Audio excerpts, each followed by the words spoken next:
confused and a little bloody, I come around to the sound of the whirling blades and the intake of air from the engines.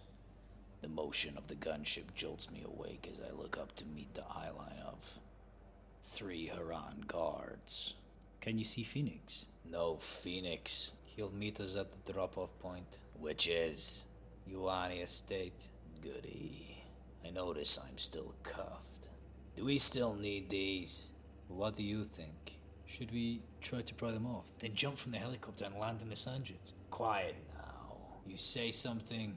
I shake my head toward the guard who loses interest in me quick. Let's use our inside voices, huh? I told you I'd be back. Do you really want to go to that palace on the hill? You know Coco Yoi might be there. We aren't big fans of him. Are we? What choice do I have right now?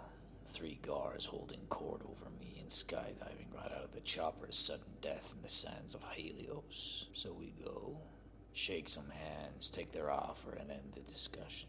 Recon the area. Tell me about your environment. The gunship's engine sounds like it's dying. Studying the guards, they look bored, stuck in transit duty most likely. It's like an oven here. I'm in plain cloth clothing, but these guys are bulked out in black stealth suits, heavy helmets and armor padding.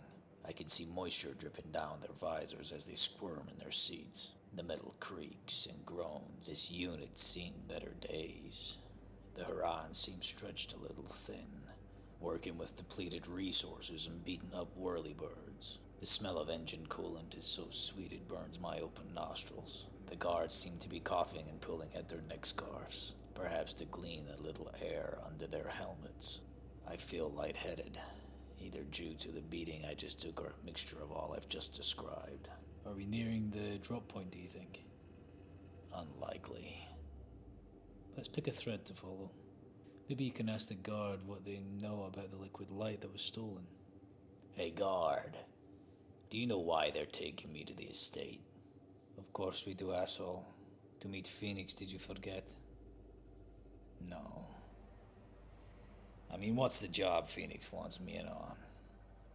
That's for the debrief. We're just the transit jockeys. You mean you don't know? We know you caught a whiff of some liquid light that got stolen a few days back. See where your nose has led you now. Stuck in this shit bucket, sweating my ass off with you 3 chuckleheads. Welcome to the club. Is that rapport you're building up? Well done. Let's see how we can squeeze this lemon for more info. You guys must be fried, wrapped up in all black. I'm getting a breeze from the blast door here, stifling that Helios fever. As we're going to be working together on this case, why the need for the full regalia? I see the guards murmur, then proceed to take their helmets off. Truth is, clothed or not, nothing quenches the Helios heat. Makes sense to me. Respirator's faulty in this one anyway. I can't breathe in this thing. Upon the guard taking off their helmet, I immediately recognized her. Hassan, that you? I'm too tired and irritated for any shit right now, Keach. You lost weight, Hassan. Running prisoner transport is laboring work, huh? If you want to be the best at beating down on prisoners, you gotta ride the hog all the way from the icelands to the drylands. All that sweat, blood, and tears is quite slimming. Tears? Who are you crying out for these days, Coco?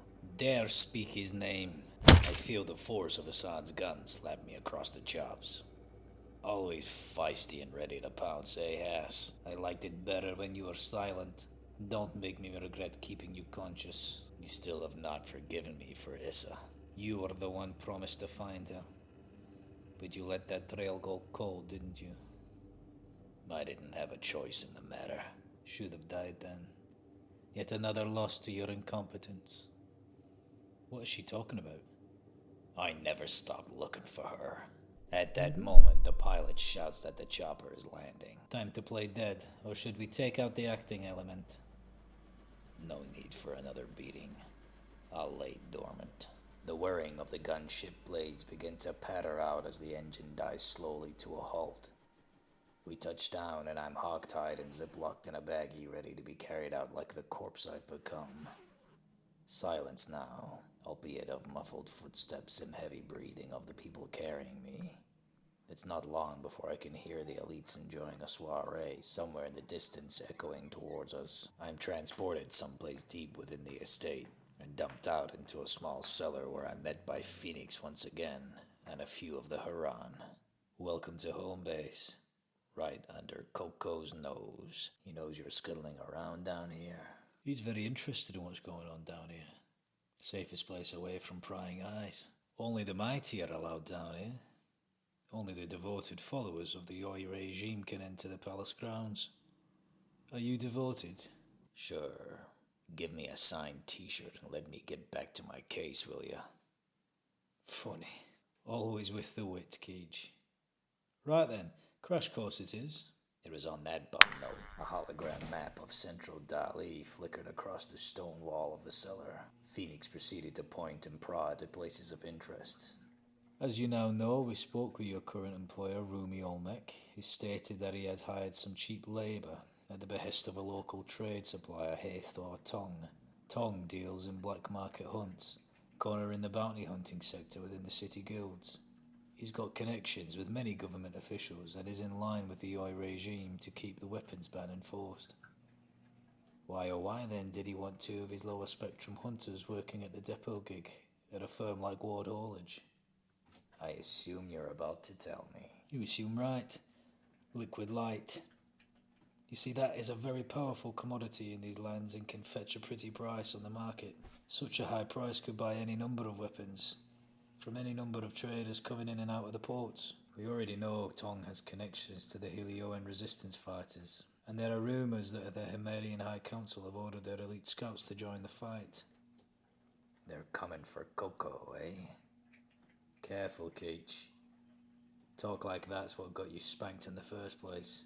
You still haven't told me why you need little old me. Your involvement is accidental. If you hadn't shut up them haulage guys, you might have gone unnoticed. We were tracking the liquid light and Olmec didn't let on that he'd hired you when we first pressed him for information. It was only after we intercepted your gunfire that we came in to take a closer look, in hopes of catching one of Tong's mercs. Confusion on our part, but now that you're here, we can use a man with your skills. Do the heavy lifting, I see. My men are spread thin as it is, fighting off resistance. But all is to gain for a man like you, Hailey. You're vulnerable at the minute, so why wouldn't I extort you? Isn't that what you taught us back in the day? No secrets kept in this world. I was playing by the rules. Who do you think swept me up and filled my head with sin? All governments, even yours, are as corrupt as the people who give them power. Now, let's not play silly buggers. The Yuani estate may be full of secrets that could tip the balance of power in Dali, but we'll use you to navigate the underbelly of the city. You know better than most how to sift through our population. You've got many contacts we can't seem to get a hold of, so you'll use your connections to find the source of this little mystery. All we know of him is that he's an high-ranking, dark-haired man who's kingpin to the illegal trade within Allaqua. Narrows it down. We know that he has a base of operations called the Cathedral. As for its location, we can't dredge up any leads. You'll of course have our resources at hand, but somewhat diminished as we can't let on that you're working with us. Looks like Olmec's bounty seems a little light now. Other than my life, what are you offering? Just a thought to chime in. You really reckon they'll offer anything but your life? If your life isn't of value to you, you best end it now. Phoenix throws my gun across the floor till it reaches my knees. Now get up, fuck off, and do your job. On exit in the long dark tunnel back into the twilight of Dali Nix, I feel a sudden shift in my demeanor. Are you okay? PG. We should probably choose our next destination. Yeah, like my apartment. I don't mind if you want to float off now. I prefer to work solo. I told you we were connected, you and I. If I float off, who's to say you don't just halt in your tracks until I come floating back to pull on your puppet strings? The plot thickens. So life doesn't exist now without you at the helm. But I lived a life of 30-some years before you started poking around up there. I'm betting you're just some dust jacket for another non-player character I'm soon to meet. Wow, you are witty and clever, but sadly not correct on this occasion. You and I are one and the same. It's just I've decided to announce my presence to you in your last hour of need. This inner voice is starting to grate on me. My hour of need. I've been through worse without needing some tedious backseat driver. I know who I am. I know what I've survived. This voice, this entity, it's something else. Just another piece in this twisted game. More than a little arrogant acting as my savior. I have no need for saving. I need answers. The voice thinks it's driving shotgun. Think again. I know a surgeon who can root out the most intricate parts of the human anatomy. I'll play along, see where it takes me. One thing's real clear. I am calling the shots. Shotgun keeps his maw shut. The moment it gets in my way, you're getting torn out. I got a job to do. I'll be damned if I let Spectre in my head get in the way. Couldn't have said it better myself. Riveting monologue. Really coming into your own. But let me take your threat idle, for if you root me out, you'll hit the floor quicker than it takes me to drum up another hero for our story. If I wasn't so dog-tired, I might have begun to bend to the tune of this channel. But I'm almost home. Took a shuttle to the outer crust of Dali Nix. Arrived at my apartment block, now trailing the stairs to the penthouse suite. Opening the door, I see a few rats have taken shelter in my abode.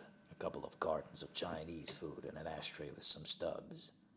I'll probably rummage or smoke from them later. The few of us lucky enough to live here have permanent twilight. No thick, luxurious curtains to block out the light. No, it's either bury my head into a pillow or swallow a few pills to drown out the world. I wonder if I have any left. Must be my lucky day. I swallow with a sip of bourbon and sit tight into my armchair awaiting eternal sleep. Eyelids getting heavy. Lights out.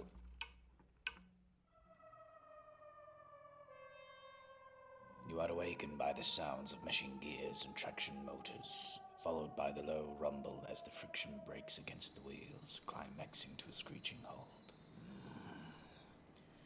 Where am I? Where I need you to be. How did I get here? I presume you walked. Your voice changed. Yes, I feel I will develop my character the more we proceed in this venture together. I believe my voice might develop the more sinister the context. However, it is all still a little fresh, even for me. I'm losing my mind. Yes, quite so. Well, look around. Tell me what you see. There is a hobo sitting opposite from me on the floor. He has a toad in a cage. He's staring at me. He's opening his mouth in an anonymous way. They say I am mad, like you. He speaks to all of our minds, even hers. He's pointing to the toad now. I pull myself up off the ground and slide against the wall as the vagabond laughs hysterically. I turn and run toward the escalators and head deeper into this labyrinth. Heading further into the abyss, there are echoes not only of my thoughts but of the laughter getting more distant. I think it's late at night. I don't see many people around, but I do hear a train leaving further down the way. The ground I occupy is filled with monochrome blacks, although the remnants of nature down here appear to be bioluminescent. The tracks are sticky with grease of a tar-like substance. I see others look on, transfixed, also waiting for their pickup. Georgia takes the subway to the depot. Georgia. The case. I know where I am, but now for what for? I bring my brain dance to a close and snap alert to the voice of an RPO, Revenue Protection Officer, one and the same. Have you got the ticket? I check my jacket for my ticket. Feel I am beginning to remember some past events. Have you found it yet? Yes, I have my ticket. Here it is. Make sure to keep it on you. Another check will be waiting on the other side. Do you know where I could find Constantino Olmec? That's my name, but I don't know you. I'm Hailey Keach, a private investigator hired by your cousin Rumi Olmec. He told me I should come and check in with you. Oh, wait, he did mention something about that. That was quite some time ago. I need to call him and make sure you check out. I'm getting on this train so you can ride with me. We enter the train and he calls Rumi. Does he look spooked? Hard to tell. If he is, he's covering it up. I spoke with my cousin. He asks about my wife, made quick to seem like everything was normal. But I know my cousin and he doesn't like to chit-chat. What have you done with him and what do you want with me? I haven't done anything to your cousin. As you know, we live in an unbalanced economy and the Haran are strict on trade coming and going from the depots. All I know is that Rumi hired me to find some stolen cargo. The one who stole it is said to come through the station on her way to work. I'm trying to track her down. Can you think of a way to help me do that? Impossible. Where would we even begin? What about surveillance? Are there cameras in this station? Of course there are. They're all over each station. And can you get access to them? Maybe. I know a girl who works here. She's not so sweet on me right now. I wonder why. Some women, they come, some go. This job is so tiresome without the pleasures of talking to women. Superb. Now, how's about you escort me to the one person who can help me and you can be on your way? I know shortcut. Next stop. We exit the train and head down to the end of the platform and through a heavy black iron door, which leads to a tunnel system glittering with wires and tubing soaked from the sweat of this underground dwelling. This way, we are spread a little thin, so we will be working most likely on flood mitigation. We are having trouble with this for some time now. She will be giving it a good pumping, that's for sure. Appears everyone's a little thinly spread. But you've got camera operators working on water seepage. We all muck in round here. Only way we keep underground working. Coco wants to abolish it. Replace us with more advanced modes of transport. Underground is affordable means for Allaquans these days. Not everyone can afford to travel to the stars and back. We come around the next tunnel and sure enough, the groundwater begins to soak my loafers. Oh yes, I hope you don't mind getting your feet a little wet, Detective. Let's keep going. We reach a sealed off section which contains the flooded area. Some water is spilling out in a breach in the structure. In front of us are 3 workers. They are shouting, but no one can hear anything over the sound of the pump system funneling the water out of the area to God knows where. One of the workers turns off the pump when she sees us approaching. What are you doing, Leela? Looks like we found our woman. She stands head to toe, covered in grease and wet right through. The other girl by the pumping switch stares and points towards us. The last worker wades in the water, perhaps looking for something underneath it. Zuri, you got water gushing out from a hole right here. Big problem unless you get it plugged up. I can plug your hole for you. Disgusting pig. Why are you not checking tickets? I bring a detective. He wants to raid your cameras for lady footage. I'm Keach. I'm working a case for Ido. Go plug that hole. What are you doing just waiting there? Leela, turn that pump back on. We need to get this Helios dry before tomorrow. He's working with my cousin. So what? Go get a job in haulage. I need you checking tickets. The longer we leave this, my lead might get cold. Don't talk to me of cold. Look around you, detective. We've had to close this line for days now and we cannot redirect. Therefore, we are losing profits. And if not profitable, we will be closed, or worse, ripped out and replaced by another starport. I understand, but at that point, the pump was turned back on and the workers continued working. I've had enough of waiting on others. I climb over the flood wall and wade through towards the pump to turn it off. Interesting. Does anyone try to stop you? Zuri looks up at me, still holding the pipe, sucking up the water. It looks like she is mouthing for Leela, but her back is turned. I continue to wade across and reach the pump system. Luckily, the rig wasn't as difficult as I previously thought, and the whole thing comes to a spluttering stop. Now look, I ain't saying we all haven't got problems, but in my line of work, it usually isn't just stolen goods of the material kind. People go missing. The bad guys are always coming, and minute by minute they're taking someone else. To cap it all off, it usually ends with a human fatality. That could be the girl I'm looking for right now, unless you hand me the keys to go look at what video surveillance you might have. All right, here, don't get your panties in a twist. She throws me some keys. Tino, take the pleader to my office. Show him the cameras and get back onto the trains. We still have non-paying customers to deal with. I turn to Constantino, who motions me to follow him, and it's not long before I'm met with another black iron door. You'll find what you're looking for in there. Big wall of screens, can't miss it. Did you know where the surveillance room was all this time? Of course I do. I'm not an idiot. It was at that moment Constantino walked off into the darkness of the tunnels towards the platform. Guess I'm on my own from here on out. I put the key in the lock of the door, but I notice it's already ajar. Swinging it open reveals someone hooded frantically scrolling footage. I have a hunch this ain't someone who works here. Hey, who are you? The hooded figure turns around in utter shock. Georgia.